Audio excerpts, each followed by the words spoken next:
बिस्मिल्लाहिर्रहमानिर्रहीम अल्लाहुम्मा सल्ली व सल्लिम अला नबीना मुहम्मद। तुहाड़ा अपना वीर डॉक्टर मुहम्मद सत्तार अहमद एक नवी जगह ते नवे केस दे नाल ते अज असीं गल करांगे ਜਿਹੜੀਆਂ ਸਾਡੀਆਂ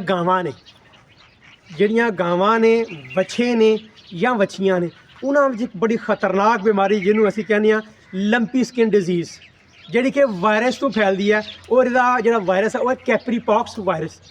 ਇਹ ਬਿਮਾਰੀ ਮੱਖੀਆਂ ਤੋਂ ਚਿਚੜਾਂ ਤੋਂ ਤੇ ਆਪਣੇ ਮੱਛਰਾਂ ਤੋਂ ਇਹ ਬਿਮਾਰੀ ਬੜੀ ਛੇਤੀ ਜਿਹੜੀ ਹੈ ਇੱਕ ਬਿਮਾਰ ਜਾਨਵਰ ਤੋਂ ਸਿਹਤਮੰਦ ਜਾਨਵਰ ਨੂੰ ਇਹ ਲੱਗ ਜਾਂਦੀ ਹੈ। ਤੇ ਕੈਪਰੀ ਪੌਕਸ ਵਾਇਰਸ ਜਿਹੜਾ ਇਹ ਕੀ ਕਰਦਾ ਹੈ, ਇੱਕ ਤੇ ਜਿਹੜੇ ਜਾਨਵਰ ਦੇ ਲਿੰਫ ਨੋਡ ਨੇ ਉਹ ਸੁੱਜ ਜਾਣਗੇ। ਦੂਸਰੇ ਨੰਬਰ ਤੇ ਜਿਸਮ ਦੇ ਉੱਤੇ ਜਿਹੜੀਆਂ ਨੇ ਮੈਂ ਅਗਰ ਤੁਹਾਨੂੰ ਇਹ ਦੱਸ ਸਕਾਂਗਾ ਕਿ ਇਹ ਵੇਖੋ ਜੀ, ਇਹ ਜਿਹੜੀ ਵੱਛੀ ਹੈ ਉਹ ਬਸ ਪੁੱਤਰਾ ਤੇਰੀ ਚਾਰ ਤੇ ਇਹ ਜਿਹੜੀ ਵੱਛੀ ਹੈ ਨਾ ਇਹ ਵੇਖੋ ਤੇ ਬੇਟਾ ਦਿਖਾਓ ਇਹ ਵੇਖੋ ਇੱਕ ਜਿਹੜੇ ਮੂੰਹ ਤੇ ਵੇਖੋ ਇਹ ਨਿਡਿਊਲ ਜਿਹੜੇ ਨੇ ਇਹ ਬਣ ਗਏ ਟਿਊਬਰਕਲ ਇਹ ਜਿਹੜੀ ਸਾਰਾ ਔਰ ਇਸ ਪਾਸੇ ਜਿਹੜਾ ਇਸ ਪਾਸ ਇਹ ਇੱਧਰ ਬਣ ਗਏ ਜੇ ਇਹ ਵੇਖੋ ਸਾਰੇ ਜਿਹੜੇ ਨੇ। ਉਸ ਤੋਂ ਇਲਾਵਾ ਇਹ ਜਿਹੜਾ ਇਹ ਵੇਖੋ ਇਹ ਵੇਖੋ ਸਾਰੇ ਜਿਸਮ ਤੋਂ ਜਿਹੜੇ ਨੇ ਇਹ ਪਿੱਛੇ ਜੀ ਪੂਰੇ ਜਿਸਮ ਤੇ ਫਿਰ ਇਹ ਜਿਹੜੇ ਨੇ ਨਿਡਿਊਲ ਉਭਾਰ ਬਣ ਜਾਂਦੇ ਨੇ। ਇਹ ਬੇਟਾ ਪਿੱਛੇ ਦਿਖਾਓ ਜਰਾ ਇਹ ਵੇਖੋ ਲੱਤਾਂ ਦੇ ਵਿੱਚ ਔਰ ਇਹ ਗਰਦਨ ਦੇ ਕੋਲ ਇਹ ਜਿਹੜੇ ਨੇ ਇਹ ਸਾਰੇ ਦੇ ਸਾਰੇ ਜਿਹੜੇ ਨੇ ਇਹ ਉਭਾਰ ਬਣ ਗਏ ਨੇ, ਰਸੌਲੀਆਂ ਬਣ ਜਾਂਦੀਆਂ ਨੇ, ਗਾਂਠ ਜਿਹੜੀ ਬਣ ਜਾਂਦੀ ਆ। ਤੇ ਜਿਵੇਂ ਜਿਵੇਂ ਜਿੱਥੋਂ ਖੂਨ ਜਾਂਦਾ ਪਿਆ ਖੂਨ ਦੀਆਂ ਜਿਹੜੀਆਂ ਬਰੀਕ ਨਾਲੀਆਂ ਨੇ ਕੈਪਲਰੀਜ਼ ਇੱਕ ਤੇ ਉਹਨੂੰ ਬਲਾਕ ਕਰਦਾ, ਅੱਗੇ ਖੂਨ ਨਹੀਂ ਜਾਂਦਾ, ਉਹ ਜਗ੍ਹਾ ਫਿਰ ਸੁੱਜ ਜਾਂਦੀ ਆ। ਜਿਹੜੀ ਲਿੰਫੈਟਿਕ ਵੈਸਲ ਨੇ ਉਹ ਤੋਂ ਫਿਰ ਲਿੰਫ ਵੀ ਨਹੀਂ ਜਾਂਦਾ, ਉਹ ਸਾਰਾ ਡਰੇਨੇਜ ਜਿਹੜਾ ਉਹ ਇੱਕੋ ਜਗ੍ਹਾ 'ਤੇ ਜਿਹੜਾ ਉਹ ਹੁੰਦਾ, ਸਰਕੂਲੇਸ਼ਨ ਨਹੀਂ ਹੋ ਪਾਉਂਦੀ। ਫਿਰ ਦੇਖੋਗੇ ਜਿਹੜਾ ਜਿਸਮ ਦਾ ਝਾਲਰ ਹੈ ਬਾਅਦ 'ਚ ਕੀ ਹੋਏਗੀ, ਇਹ ਜਿਹੜੀ ਝਾਲਰ ਹੈ ਬੇਟਾ ਇਹ ਦਿਖਾਓ ਇਹ ਜਿਹੜਾ ਇਹ ਝਾਲਰ ਜਿਹੜੀ ਹੈ ਇਹ ਵੀ ਸੁੱਜੇਗੀ, ਪਾਣੀ ਪੈ ਜਾਏਗਾ ਇਹਦੇ ਵਿੱਚ ਤੇ ਜਾਨਵਰ ਵਾਸਤੇ ਬੜੀ ਹੀ ਤਕਲੀਫ ਦੀ ਕੰਡੀਸ਼ਨ ਹੁੰਦੀ ਹੈ। ਜਾਨਵਰ ਨਾ ਦਿਲ ਲਾ ਕੇ ਪੱਠੇ ਖਾਂਦਾ, ਨਾ ਉਹ ਪਾਣੀ ਪੀਂਦਾ, ਦਿਨ ਬ ਦਿਨ ਉਹ ਕਮਜ਼ੋਰ ਹੋ ਜਾਂਦਾ ਤੇ ਬਾਅਦ 'ਚ ਇਹ ਜਿਹੜੇ ਉਭਾਰ ਨੇ ਬਰਕਲ ਨੇ ਇਹ ਫਿਰ ਫਟ ਜਾਂਦੇ ਨੇ, ਉੱਤੋਂ ਜਿਹੜੀ ਐਪੀਥੀਲੀਅਮ ਹੈ ਉਹ ਲੈ ਜਾਂਦੀ ਹੈ, ਥੱਲੇ ਜ਼ਖਮ ਬਣ ਜਾਣਗੇ।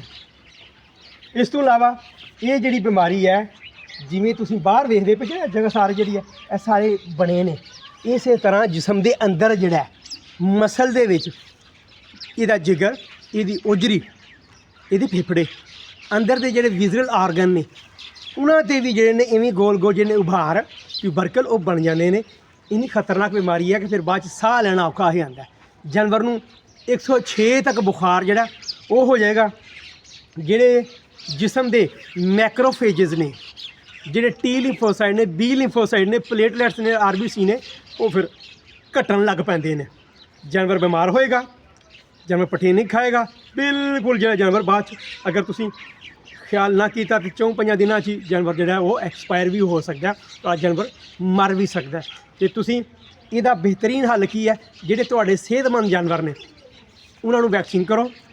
ਇਹ ਬਿਮਾਰੀ ਜਿਸ ਜਾਨਵਰ ਨੂੰ ਆ ਗਈ ਹੈ ਤੁਸੀਂ ਜਿਸ 'ਤੇ ਮੈਂ ਹੁਣ ਹੱਥ ਰੱਖਿਆ ਅਤੇ ਮੈਂ ਮਹਿਸੂਸ ਕਰ ਲਿਆ ਕਿ ਇਹਨੂੰ ਕਮ ਅਜ਼ ਕਮ ਜਿਹੜਾ 105-106 ਦੇ ਦਰਮਿਆਨ ਜਿਹੜਾ ਉਹ ਬੁਖਾਰ ਹੈ। ਇਹਦੇ ਵਿੱਚ ਮੁਸਲਸਲ ਜਾਨਵਰ ਨੂੰ ਬੁਖਾਰ ਰਹਿੰਦਾ ਅਤੇ ਤੁਸੀਂ ਇਹਦੇ ਇਲਾਜ ਵਾਸਤੇ ਬੁਖਾਰ ਹੋਏਗਾ ਐਂਟੀਪਾਇਰੇਟਿਕ ਜਿਹੜੀਆਂ ਨੇ ਉਹਦੇ ਵਿੱਚ ਅਸੀਂ ਫਲੂਨਿਕਸਿਨ ਮੈਗਲੋਮੀਨ ਲਾ ਸਕਦੇ ਹਾਂ, ਉਹਦੇ ਵਿੱਚ ਕੀਟੋਪਰੂਫਨ ਲਾ ਸਕਦੇ ਹਾਂ ਜਾਂ ਮਿਲੌਕਸੀਕੇਮ ਹੈ। ਇਹ ਤਿੰਨੇ ਜਿਹੜੀਆਂ ਦਵਾਈਆਂ 'ਚੋਂ ਇੱਕ ਦਵਾਈ ਜਿਹੜੀ ਹੈ ਤੁਸੀਂ ਵਜ਼ਨ ਦੇ ਮੁਤਾਬਕ ਜਿਹੜੀ ਹੈ ਗੋਸ਼ਾ ਦੇ ਵਿੱਚ ਉਹ ਤੁਸੀਂ ਲਾਣੀ ਹੈ ਨਾਲ, ਕਿਉਂਕਿ ਇਹਦੇ ਵਿੱਚ ਜਿਹੜੀ ਹਿਸਟਾਮੀਨ ਹੈ ਉਹ ਜਿਸਮ 'ਚ ਬੜੀ ਵੱਧ ਜਾਂਦੀ ਹੈ, ਖੂਨ 'ਚ ਉਹ ਖਾਰਜ ਹੁੰਦੀ ਪਈ ਹੈ। ਮਾਸਟ ਸੈੱਲ ਜਿਹੜੇ ਨੇ ਉਹ ਜ਼ਿਆਦਾ ਖਾਰਜ ਹੁੰਦੇ ਨੇ। ਜਾਨਵਰ ਨੂੰ ਇੱਕ ਐਲਰਜੀ ਦੀ ਕੰਡੀਸ਼ਨ ਜਿਹੜੀ ਹੈ ਉਹ ਹੋ ਜਾਂਦੀ ਹੈ ਅਤੇ ਤੁਸੀਂ ਇਹਦੇ ਵਾਸਤੇ ਕੀ ਕਰਨਾ ਹੈ ਜਨਾਬ ਜੀ, CPM ਜਿਹਨੂੰ ਅਸੀਂ ਕਹਿੰਦੇ ਹਾਂ ਏਵਲ ਦਾ ਟੀਕਾ। ਏਵਲ ਦਾ ਤੁਸੀਂ ਟੀਕਾ ਨਾਲ ਲਾਣਾ 20 cc ਹਰ ਰੋਜ਼ ਲਾਣਾ ਅਤੇ ਨਾਲ ਤੁਸੀਂ ਸੈਕੰਡਰੀ ਬੈਕਟੀਰੀਅਲ ਇਨਫੈਕਸ਼ਨ ਤੋਂ ਆਪਣੇ ਜਾਨਵਰ ਨੂੰ ਬਚਾਉਣ ਵਾਸਤੇ ਐਂਟੀਬਾਇਓਟਿਕ ਇਹਦੇ ਵਿੱਚ ਸਿਪਰੋਫਲੈਕਸਾਸੀਨ, ਐਨੋਫਲੈਕਸਾਸੀਨ, ਆਕਸੀਟੈਟਰਾਸਾਈਕਲਿਨ ਜਾਂ ਜੈਂਟਾਮਾਈਸਿਨ ਜਿਹੜੀ ਹੈ ਉਹ ਤੁਸੀਂ ਲਾਓ। ਜੈਂਟਾਮਾਈਸਿਨ ਦਾ ਬੜਾ ਅੱਛਾ ਰਿਜ਼ਲਟ ਹੈ। ਜਾਂ ਫਿਰ ਜਿਹੜਾ ਐਨੋਫਲੈਕਸਾਸੀਨ ਜਿਹੜੀ ਹੈ 1 cc ਜਿਹੜੀ ਹੈ 40 ਕਿਲੋ ਵਜ਼ਨ ਦੇ ਮੁਤਾਬਕ ਗੋਸ਼ਤ ਲਾਣੀ ਹੈ। ਅਤੇ ਜਿਵੇਂ ਜਾਨਵਰ ਨੂੰ ਬੁਖਾਰ ਹੁੰਦਾ ਜਾਨਵਰ ਨੂੰ ਤੁਸੀਂ ਨੁਹਾਲਣਾ, ਠੰਡੀ ਜਗ੍ਹਾ 'ਤੇ ਰੱਖਣਾ, ਪੱਠੇ ਹਰੇ ਪਾਣੇ ਨੇ, ਤੇ ਉਹਦੇ ਵਿੱਚ ਕੋਸ਼ਿਸ਼ ਕਰੋ ਜਿੱਥੋਂ ਪਾਣੀ ਜਾਨਵਰ ਪੀਂਦਾ ਪਿਆ ਹੈ, ਉਹਦੇ ਵਿੱਚ ਨਮਕੋਲ ਦੇ 3-4 ਸਾਸ਼ੇ ਜਿਹੜੇ ਨੇ ਉਹ ਖੋਲ ਦਿਓ, ਤੇ ਨਾਲ ਵਿੱਚ ਗੁੜ ਦਾ ਇਸਤੇਮਾਲ, ਇੱਕ ਪੀਸੀ ਗੁੜ ਪਾਣੀ 'ਚ ਘੋਲ ਕੇ ਜਿਹੜਾ ਉਹਦੇ ਅੱਗੇ ਰੱਖੋ, ਤਾਂ ਕਿ ਜਾਨਵਰ ਦੇ ਵਿੱਚ ਗਲੂਕੋਜ਼ ਦੀ ਕਮੀ ਵੀ ਨਾ ਹੋਏ ਤੇ ਜਾਨਵਰ ਖੁਸ਼ੀ ਦੇ ਨਾਲ ਜਿਹੜਾ ਮਿੱਠਾ ਸਮਝ ਕੇ ਉਹ ਪਾਣੀ ਵੀ ਜ਼ਿਆਦਾ ਪੀਵੇ। ਕਿਉਂਕਿ ਇਹਦੇ ਵਿੱਚ ਜਾਨਵਰ ਦੇ ਜਿਸਮ ਦੇ ਵਿੱਚ ਇੱਕ ਇਲੈਕਟ੍ਰੋਲਾਈਟ ਜਿਹੜੇ ਨਮਕੀਆਂ ਦੀ ਕਮੀ ਹੁੰਦੀ ਹੈ, ਪਾਣੀ ਦੀ ਕਮੀ ਹੋ ਜਾਂਦੀ ਹੈ। ਤੇ ਜੇ ORS ਵਾਲਾ ਪਾਣੀ, ਗੁੜ ਵਾਲਾ ਪਾਣੀ ਤੁਸੀਂ ਪਿਲਾਉਂਦੇ ਰਹੋਗੇ ਤੇ ਜਾਨਵਰ ਜਿਹੜਾ ਉਹ ਹਸ਼ਾਸ਼ ਬਸ਼ਾਸ਼ ਰਹੇਗਾ, ਉਹ ਐਡਾ ਲਿੱਸਾ ਮਾੜਾ ਨਹੀਂ ਹੋਏਗਾ। ਤੇ ਇਸ ਬਿਮਾਰੀ ਨੂੰ ਬਚਾਉਣ ਵਾਸਤੇ, ਇਸ ਬਿਮਾਰੀ ਤੋਂ ਬਚਣ ਵਾਸਤੇ ਤੁਸੀਂ ਆਪਣੇ ਜਾਨਵਰਾਂ ਨੂੰ ਸਿਹਤਮੰਦ ਜਿਹੜੀ ਮਤਵਾਜ਼ਨ ਖੁਰਾਕ ਹੈ ਉਹ ਪਾਓ, ਹਫਾਤੀ ਟੀਕੇ ਲਾਓ, ਤੇ ਜਿਹੜਾ ਬਿਮਾਰ ਜਾਨਵਰ ਹੈ ਉਹਨੂੰ ਸਿਹਤਮੰਦ ਜਾਨਵਰ ਤੋਂ ਬਿਲਕੁਲ ਵੱਖਰਿਆਂ ਕਰ ਲਓ, ਤਾਂ ਕਿ ਤੁਹਾਡੇ ਜਿਹੜੇ ਸਿਹਤਮੰਦ ਜਾਨਵਰ ਨੇ ਉਹ ਬਿਮਾਰ ਨਾ ਹੋਣ। ਤੇ ਜੇ ਤੁਸੀਂ ਸਾਡੇ ਚੈਨਲ 'ਤੇ ਨਵੇਂ ਜੇ ਤੇ ਤੁਸੀਂ ਇਹਨੂੰ ਲਾਈਕ ਕਰਨਾ, ਸ਼ੇਅਰ ਕਰਨਾ ਤੇ ਚੈਨਲ ਨੂੰ ਸਬਸਕ੍ਰਾਈਬ ਕਰਨਾ ਬਿਲਕੁਲ ਨਹੀਂ ਭੁੱਲਣਾ। ਕੋਈ ਸਵਾਲ ਹੋਏ ਤੁਹਾਡਾ ਤੁਸੀਂ ਕਮੈਂਟ ਬਾਕਸ ਦੇ ਅੰਦਰ ਪਾ ਦਿਆ ਜੇ, ਤੇ ਮੈਂ ਇਨਸ਼ਾਅੱਲਾ ਕੋਸ਼ਿਸ਼ ਕਰਾਂਗਾ ਤੁਹਾਨੂੰ ਜਵਾਬ ਦੇਵਾਂ।